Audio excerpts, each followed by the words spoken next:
Welcome back to the PFC podcast. The views and opinions you are about to hear are the speakers and do not necessarily reflect those of anyone else. Now on to the podcast.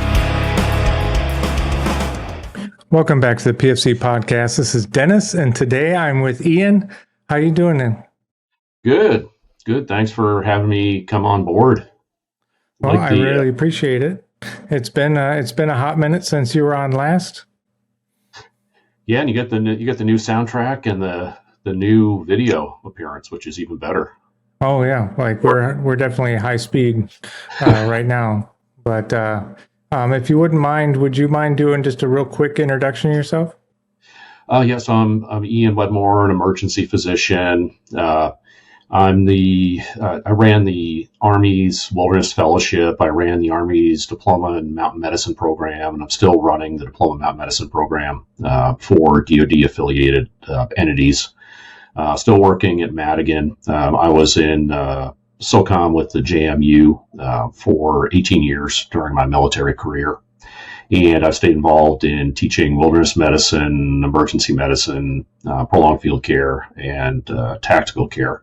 And just as a disclaimer, I'm still the immediate past president of the Wilderness Medical Society, so anything I say about them needs to be taken with a grain of salt, apparently. Yeah, of course. Yeah. But that also makes you the perfect guy to talk to, because I would like to go over the new high-altitude CPG in the joint trauma system. And since you're number one on the page, I thought you'd be the perfect guy. Yeah, thanks. I'm really excited that this CPG came out. There's a lot of work that went into it. I mean, you look at the authors. We've got a whole host of experts on there in all different aspects of going to altitude. This started a couple of years ago when Colonel Missy Gibbons reached out to me to work on one. But then at the same time, Wayne Popowski, who's really the heavy lifter on the CPG and really the one that brought it all together, asked me to work on one. And we brought both of those together to come up with this product. Excellent authors on there. Got to give one more shout out to Matt Welder, because he was really the one that pulled this over the final finish line to get it done. And not to leave out all the other authors, they all were significant contributors. I just can't name everybody in this short period of time. But excited that we actually have now some altitude CPGs that go beyond the scope of the wilderness or civilian-sided ones. There's obviously great approaches to altitude medicine out there. Wilderness Medical Society has probably the most well-known CPG for it. And this actually it's based a lot on the WMS, which are excellent guidelines, but takes it a step beyond for the military austere provider. That's going to be in a different situation. No-fail mission, have to go there, have to suddenly ascend without acclimatization, likely getting stuck much more commonly. So hope to cover all of those areas that providers may come across when they go through this. CPG. Perfect. So let's start kicking this off. If you wouldn't mind, base level, we have acute mountain sickness. So I guess what's kind of the pathophysiology around that? So there's a number of pieces of pathophysiology behind it, but really what it comes down to is that you've ascended quicker than you've allowed your body time to acclimatize to the physiologic stress of altitude. So that's probably the easiest way of explaining it. It's just you haven't given your body time to adjust the normal adaptations to altitude, which we know are increased respiration, increased renal excretion of bicarbonate, some metabolic changes, some erythropoietic changes, a whole host of things. But really, you're not giving yourself enough time to adapt. And that leads to the symptomatology, leaky blood vessels, which leads to the high-altitude cerebral edema and high-altitude pulmonary edema. Now, I think what's great about this CPG is the Joint Trauma System did an excellent job with the graphics and the tables of this to make it very easy to flow through and very easy to understand. Even early on here, you can see the criteria for diagnosing AMS, which is going to be the most common and milder form of altitude illness, acute mountain sickness, and then the diagnostic criteria for high-altitude cerebral edema and high-altitude pulmonary edema, which are the much more serious ones. And then it goes through a nice stepwise process of both treatment and then what to do if you can't bring somebody down, which we know is the definitive answer for altitude sickness. And obviously we're going to be in situations, or the provider's going to be situations, where that just may not be doable for a whole host of reasons. So this goes beyond the civilian guidelines and kind of giving a stepwise approach to, okay, you've done this, then what's your next step? What's the next thing to give? And to continue that until you can either eventually get somebody down, or if this goes on long enough, maybe they'll have recovered, hopefully. Mm-hmm. Yeah. So if you wouldn't mind, let's walk through some of those symptoms. So, whenever I'm reading, an altitude illness, CPG or an article or things like that, I think of myself, in 2003, 2004, private or specialist humping those mountains. And I feel like I've had pretty much all of those things, headaches and feeling fatigued and things like that, confused, which was generally like a life state. But, how do I know that this is the beginnings of mountain sickness, for example, versus, he's just dehydrated, or, he's not in good enough shape to be where he's at? Yeah, and you're exactly right. I mean, there's definitely some overlaps in a number of those conditions, particularly when you're in the mountains. And when you go through the flow sheet here, it talks about the diagnostic criteria. But I think in particular, if you go through the criteria and then use the scoring system, so the higher your score is on the Lake Louise mountain score, so that's a basically internationally accepted standard for how to score mountain sickness. The higher your score on that, the much more likely it's going to be for altitude sickness. Now, a couple caveats, obviously you need to be at altitude to get altitude sickness. And we typically say that's going to be 2,000 meters or higher in elevation. Can happen as low as 1,500 meters, but if it's below 1,500 meters and probably below 2,000 meters, it's probably something else, right? So that's going to be your dehydration, your exhaustion, or whatever else. Then you have to have the headache.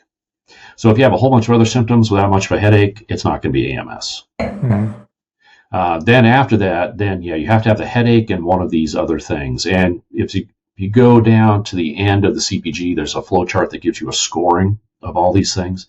And the higher the score is, not only the more likely it is, but the more severe the AMS is. Now, I will grant you, there is some overlap with that, right? If you're really dehydrated and completely out of shape, then you meet the criteria for AMS, right? You're going to have a headache and you're going to be really fatigued. So you're going to have to use a little bit of clinical judgment also to kind of parse out that little bit of overlap in this. Okay. No, I think also a lot of these criteria kind of assume that you've stopped movement, how long of a stop? Because I imagine, you're on patrol. Somebody starts complaining of a headache, usually tell them to shut up. Then they complain again, 10, 15 minutes later. Maybe we now take a quick halt. How long do you have to stop before you can say, his heart rate has not come down, his respiratory rate has not come down, and this would be out of normal for somebody that would be doing this kind of operation? Well, you bring up a couple of really good points there. One, there's very little as far as vital signs or physical exam findings that goes into the diagnosis of AMS. In fact, there's none. It's all symptom based. Mm-hmm. So I think the reality of that, what you could do is, you'd stop, you take your 10-minute rest, you have somebody drink some water, and then you see how their symptoms do. If it's AMS, it's not going to get particularly better with having a little bit of fluid and a little bite of something to eat to make sure they're not hypoglycemic at the same time. And if they're really markedly tachycardic, then that's probably more of a sign of dehydration or exhaustion or something along those lines. Because again, there's nothing specific about that for acute mountain sickness, the vital signs. Now, once we start getting into HAPE and HACE, then those definitely factor in. right? So when we look at the criteria for pulmonary edema, you have the 2 signs and 2 symptoms, and one of those is tachycardia. So that's going to be, tachycardia out of what you'd expect for the fitness of that service member working at that altitude. And the tachypnea. So right at altitude, we're all breathing fast. That's normal adaptation. In fact, we want to do that. But if you're breathing, 15 times a minute more than I am, then there's something going on with your pulmonary system that's different than mine. So when we're looking at HAPE and HACE, I think those vital signs of the air after that 10-minute stop are going to be really useful. And that's really, really useful when you're looking at HAPE, right? Because if I'm in the mountains, you're in the mountains, we're walking around, we'll feel short of breath, right? Yep. That's normal. But when we sit down and stop, that should start to markedly decrease. So if we take a 10-minute break and you're still feeling really short of breath and you're still really tachypnic and really tachycardic, then that's really saying you have HAPE. So the vital signs are much more important for the high-altitude pulmonary edema. Mm-hmm. Now, with the high-altitude cerebral edema, that really just comes down to a couple of things. So ataxia is going to be the biggest thing that you're going to see. Somebody starting to get ataxia at altitude is going to be a very high likelihood that it's high-altitude cerebral edema. Now, there's, obviously there's some other things that could cause that. If they're breathing carbon monoxide in and they get up in the morning and they're, a little bit ataxic. Basically, anything that hit the brainstem can cause the ataxia. But if we're at 14,000 feet or 12,000 feet and somebody starts getting ataxic with a bad headache and they've had some AMS, then that really says this is HACE and we need to treat it that way. With HACE, you can have no AMS whatsoever. Most people that develop HACE have AMS that's been worsening, but mm-hmm. There's the occasional person that won't have any complaints of any of the AMS symptoms and all of a sudden starts getting ataxic and then an hour later is in a coma. Rare, but it can happen, and that's why there is those 2 criteria for diagnosing it. Yeah. I could definitely see somebody having, for example, the bad headache, and they just suck it up and they keep going without really understanding that, like, this could be an actual concern that you need to bring up, before target. Yeah, and this is also the thing that as the medical provider, that you should be keeping an eye out for, right? If you're on an operation doing something and somebody starts getting ataxic, right? The 3 big things that we're worried about there, altitude, obviously altitude cerebral edema, hypothermia, and hyperthermia, heat stroke, right? All those things hit the brainstem first, the cerebellum first. So you start seeing somebody getting ataxic, then you really got to start worrying that something bad is going on. So the medical provider, that's the other thing you want to look out for. Yeah. Now, when we were talking about pulmonary edema, one of those signs, you start hearing the crackles, like you mentioned before, the vessels, they dilate, they start leaking fluid, mm-hmm. You start to get crackles. And obviously there's a giant spectrum of crackle in the lungs. And I would say we're pretty notoriously not great at picking out subtle signs in the field with our stethoscope. Do you think on a mission like this, an operation, a high altitude mission like this, it's worth, the risk is worth it to bring something like an ultrasound or? So the ultrasound can help you, but honestly, I don't think you need it. Okay. Right. So the criteria, you can see the criteria, there are 2 symptoms and 2 signs. And a lot of times you may not you may not hear any lung findings, particularly early on with the HAPE. You're going to see the decreased exercise tolerance. That's going to be one of the biggest things early on. And then the dyspnea at rest, and then the tachycardia, the tachypnea, those kind of things. Ultrasound obviously is great for showing fluid in the lung. And you can use it to look for comet tail artifacts to show you that there's increased fluid in the lungs. And the more of those you see, the more fluid that's in there. So it's useful, but I wouldn't bring it for worried about HAPE. Obviously, I'm going to bring it for trauma and all those other kind of things. If I wasn't going to bring it for something else, I wouldn't bring it specifically just for this. Although now that you can, bring it the size of your cell phone, maybe that's getting a little bit more of a moot point. Yeah. Let's see. So we were talking about the HAPE and then the HACE. So there's, I think as you go through this, there's really good approaches to to assessing a patient, and definitely want to reinforce the idea that if you have HAPE, you can concomitantly have HACE and vice versa. But certainly HAPE is probably going to increase your risk of HACE, right? Because you're increasing your thoracic pressure and you're decreasing oxygenation. So both of those are going to increase your risk. So that's what, when you go through the flow sheet, basically reminds you to evaluate, if somebody has HAPE, evaluate them for HACE also, and vice versa, because the treatments are going to be a little bit different between the two. Yeah, absolutely. So obviously you have, skill weighs nothing. Understanding what to look for, definitely going to be your first tools there. Other than your stethoscope, what I've heard is, essentially, use a pulse ox, okay, get an assessment, and then take a pulse ox and go around the other people who doesn't seem to be affecting, just because as you go up, everybody's pulse ox is going to come down, just to see if we have an outlier with this guy.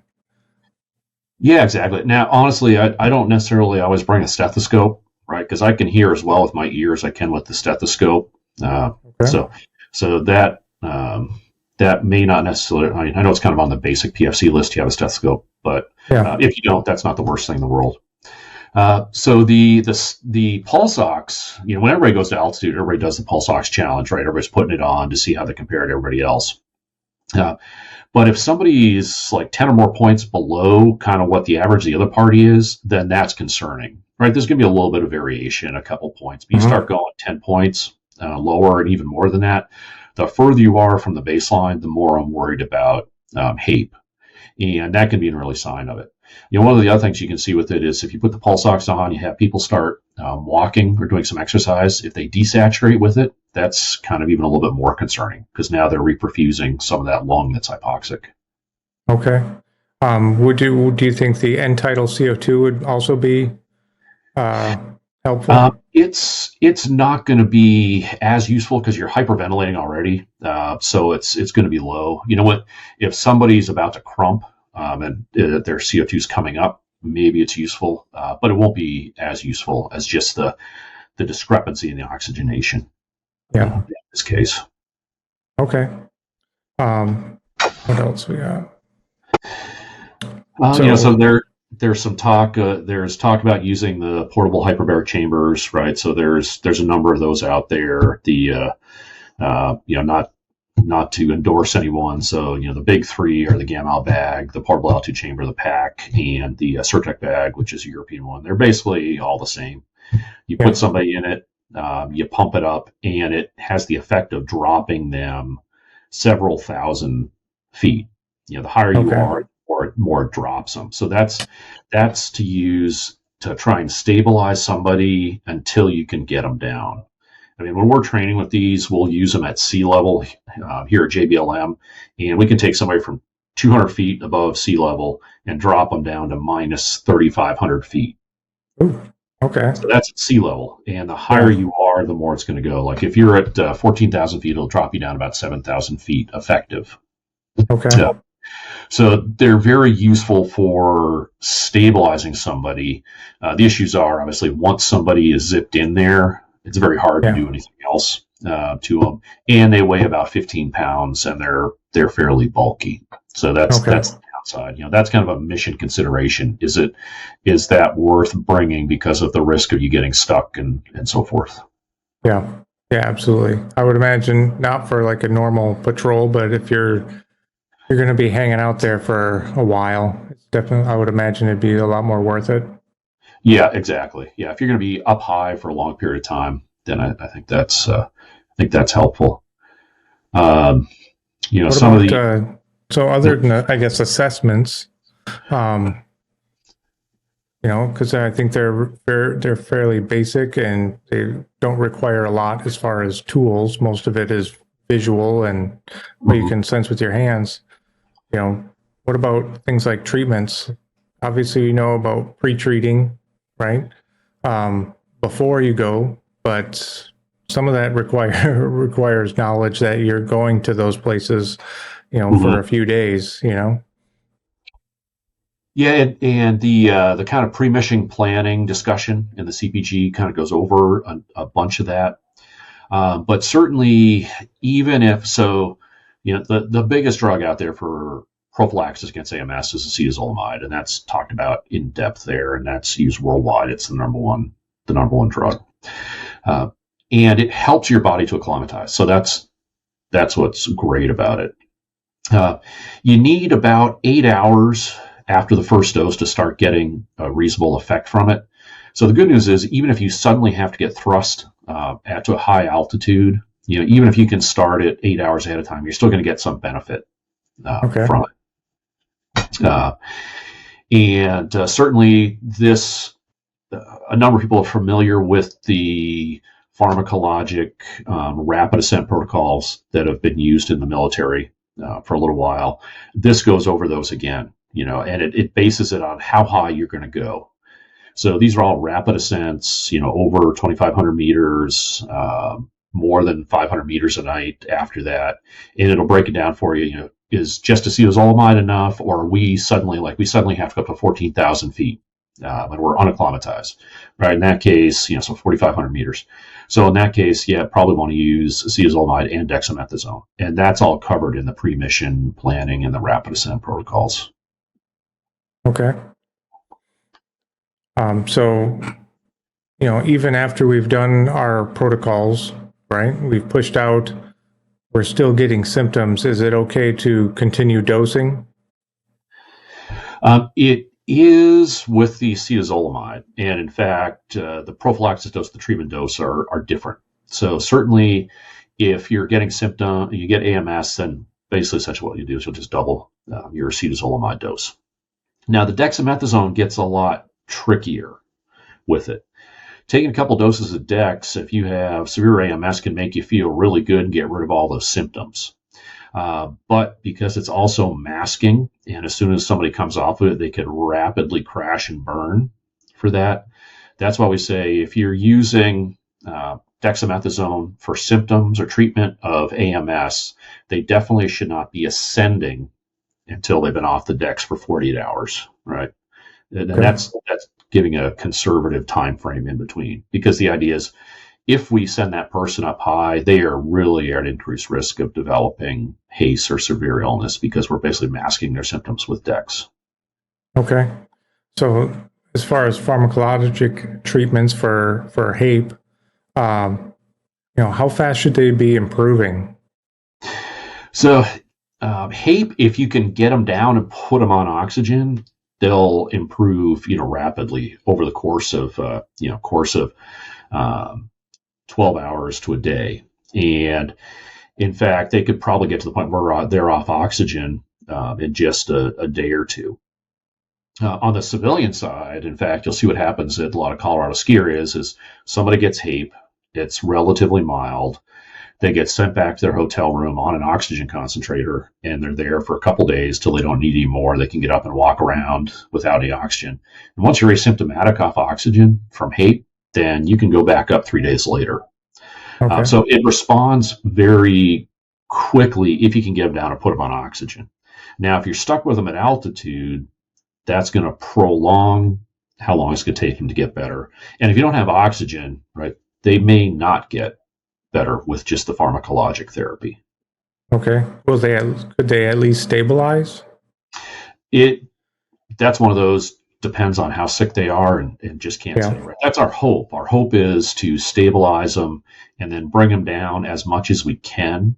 Because even a couple 100 meters might make a difference for them. But if you're really truly stuck with them, then that's why, okay, you use the pharmacologic therapy, the oxygen if you have it, the portable hyperbaric chamber if you have it, and you stabilize them as much as you can, and then try getting them down so they can recover quickly and then go back up. Yeah, absolutely. I mean, I think it makes sense. If you're bringing a hyperbaric chamber, like, why did you not bring oxygen? Like, it's not that much heavier now. It's not, but as you know, it's the amount of one of the reasons that we can't treat this very effectively in the field, and you can do it at a Colorado skier, is because you have an oxygen concentrator. Yep. right? You think about how quickly you're going to burn through your oxygen supply, even using 2 to 4 liters a minute. Where if you need it for 12, 24 hours, that's going to be hard. But I agree with you. If you're bringing the portable hyperbaric chamber, you should have at least a little bottle of O2 to try and stabilize something long enough to get them down. Or even the generator. The batteries aren't amazing, but I mean you'll get at least a few hours out of a battery. Yep. Yeah. Exactly. So going on to HACE. Okay, we've skipped over AMS because he didn't bother saying anything. Now he's kind of staggering around. I have suspicion he might be having HACE. Okay, essentially same treatments.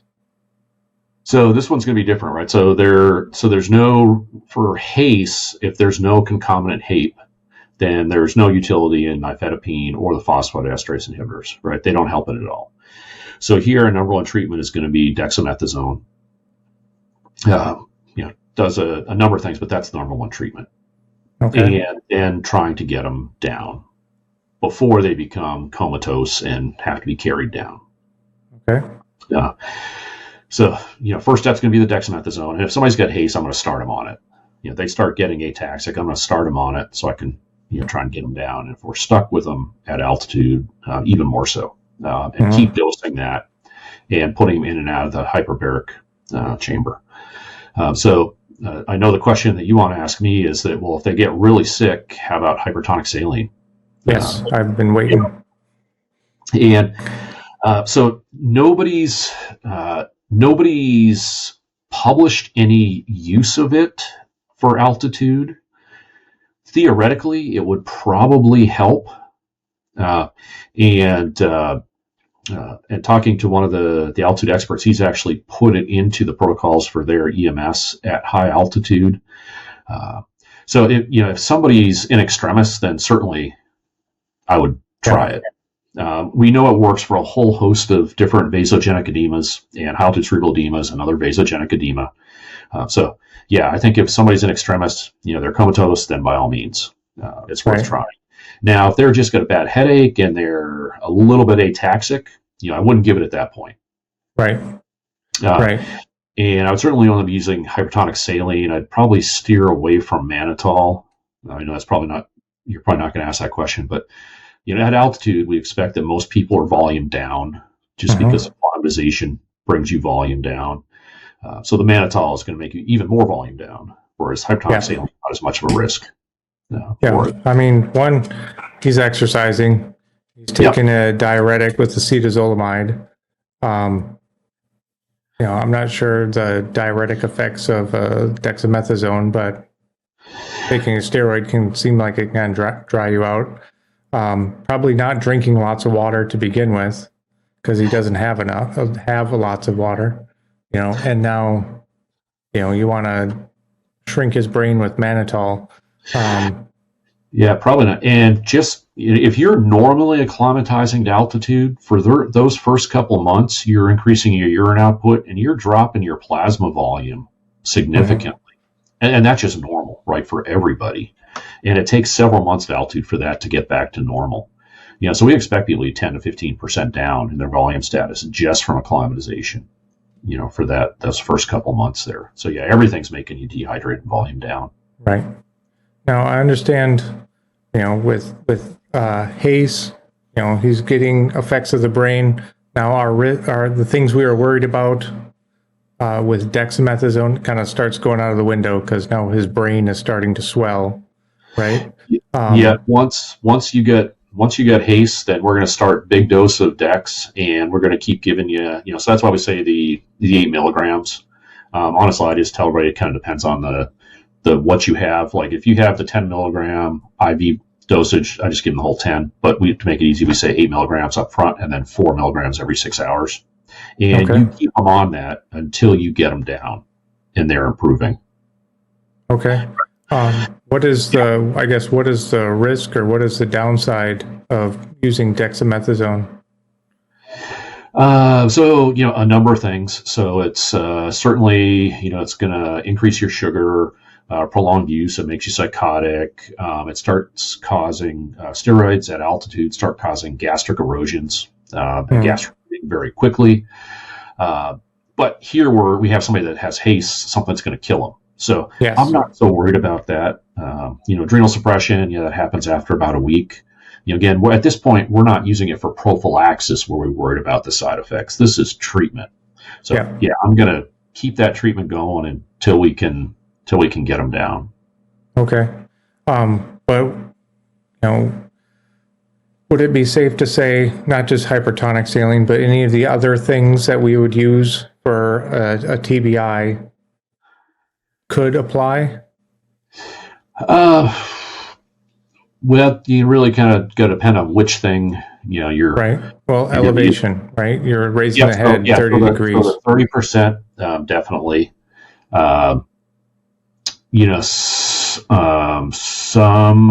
There's still some folks out there that are using loop diuretics for TBI. Kind of gone out of favor, but so I would definitely not use that.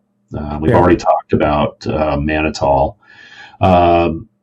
If you need to intubate somebody, certainly intubate them and then, mildly hyperventilate them. That's going to get a little bit kind of more tricky as to where you do it, because you think about all the rest of us, we're already hyperventilating there. But so those standard things, by all means, definitely the 30 degrees elevation of the head. Okay. Now, would they be alkalotic?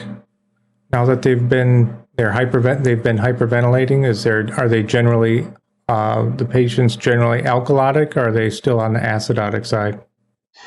So typically you're going to, as they go through the process of acclimatizing, right? So you're developing a respiratory alkalosis.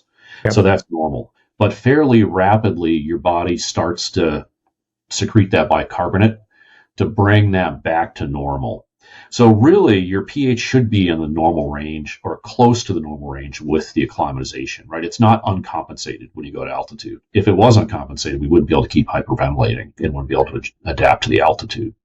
So if they're now, if you actually did have some way that you could check a blood gas on somebody, then you would adjust them towards normal pH, because with normal acclimatization, you should be normalizing, right? You'll match your respiratory alkalosis as reasonably close with a metabolic acidosis.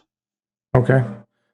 Maybe a dumb question, but one of the other options for TBI is sodium bicarb, using 1 or 2 ampules. So that's roughly 100 cc's of sodium bicarbonate. Again, nobody's ever looked at that or used it. I would probably keep that as my fourth line after the hypertonic saline if somebody was, comatose and in extremis. Okay. Because, we're going to be limited on how much hypertonic somebody's going to be bringing. I don't imagine you're bringing 3-4 vials of it. You're probably bringing 1, and that's in your emergency box. Yeah, no, and we're actually really starting to kind of go further and further down the rabbit hole here. Yeah. Right. Hopefully we've picked up the HACE much earlier. But I can see some situations like, somebody has, somebody brings down a team member to the first medical provider they have, and they're already comatose and in extremis. So that's when you start thinking maybe these third or fourth line approaches. I'm not trying to suggest like we jump into it, because I know that's what medics love doing. But if the idea, especially it's the podcast, a prolonged field care podcast, so everything has gone bad. You can't come down. He was, 6 hours ago complaining of a headache and stumbling around. Now he's even worse. I've been doing the dex. It doesn't seem to be working. That's when I'd give the hypotonic saline, and then if you run out of that, then I'd maybe think about the bicarb. Yeah. And then protecting the airway at the appropriate point in there as you need to. Yeah, absolutely. Absolutely. So those are essentially all the really horrible things that can go wrong, right? Mountain sickness, not too bad. They complain, give them some Tylenol for their headache, and maybe slow down and take a little more frequent breaks. Yeah, hopefully you acclimatize first. Yeah. give them some Zofran for their nausea, right? So AMS is really symptomatic treatment, and then if you want to help to acclimatize or get better quicker, you give them the acetazolamide. Yeah.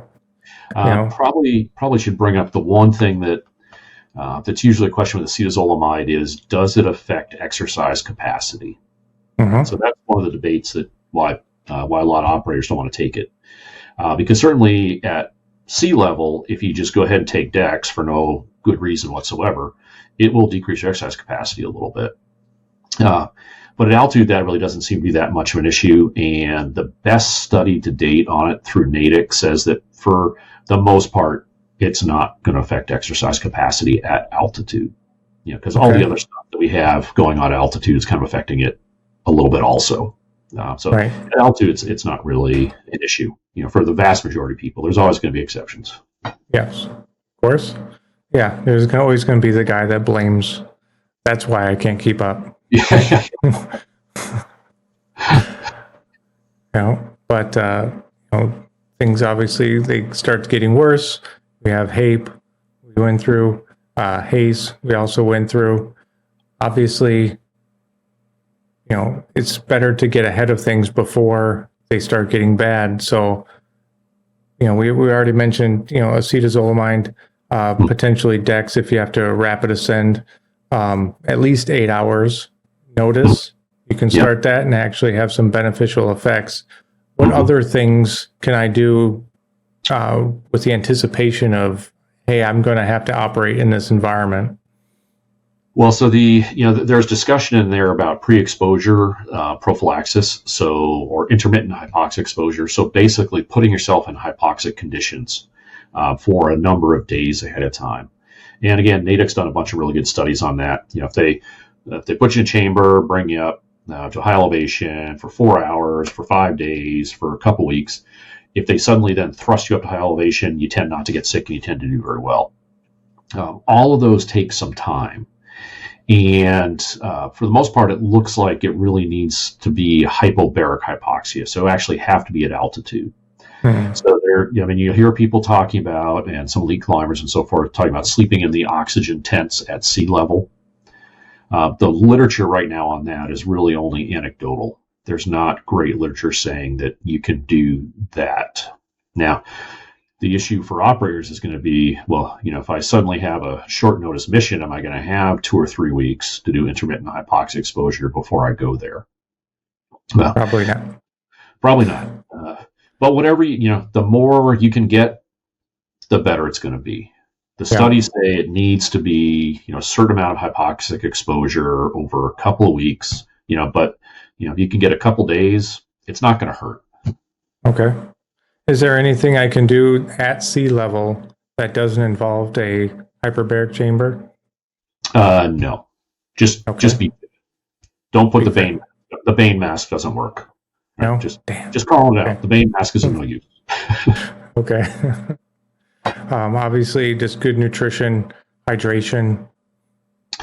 Yep, and there's there's some interesting stuff with iron infusions that NATIC's looking at. Don't know if it's going to be as good as it might be suggested or not, but certainly make sure that somebody's iron status is normal, right? We know that a lot of ultra elite athletes and young females have low iron stores, so I would just make sure that people have good nutrition, like you're saying, and part of that would be making sure that you're maybe taking a multivitamin with iron every day to go up. Okay, perfect. Is there anything else any other specific changes that happened with this new CPG? I think those were the biggest ones. The greatest thing that's going to come out of this, obviously, is that there's the medic encounter form, or the medical encounter form that can be filled out and sent back to the JTS to start recording data, and that's going to be really useful for us, to figure out how much of an issue altitude illness is for the military, how are we doing at treating it, and then maybe even, does it turn out that some things are working better than we expected or worse than we expected compared to the civilian side. So certainly anybody that has service members at altitude with anything, please fill that out and get it back to the Joint Trauma System. Perfect. Hey, thank you, Ian. I really appreciate it. Yeah, thanks, Dennis. Great being on again. For today's podcast, be sure to go to our website, www.prolongfieldcare.org. Find us on Facebook, YouTube, Instagram. Subscribe and stay on the bleeding edge of combat medicine. This is Dennis for the PFC Podcast. Out.